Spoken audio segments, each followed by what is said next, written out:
আসসালামু আলাইকুম। সবাই কেমন আছেন? আমি আলহামদুলিল্লাহ ভালো আছি। দেখেন, আগে আমার দাদা দাদিরা আগে এই আজ থেকে প্রায় 5-6 বছর আগে ধান কাটতো হাতে, বক গাছে, গ্রামের ভাষায় বলে বক গাছে দিয়ে।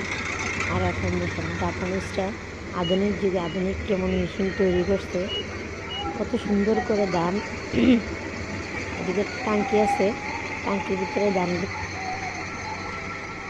এখানে টাঙ্কি আছে, টাঙ্কির মধ্যে ধানগুলো জমে। আর খেরগুলো দেখেন কত সুন্দর করে সারিবদ্ধভাবে পড়ে, দেখেন মনে হয় যে কেউ হাত দিয়ে সুন্দর করে বাস করতেছে।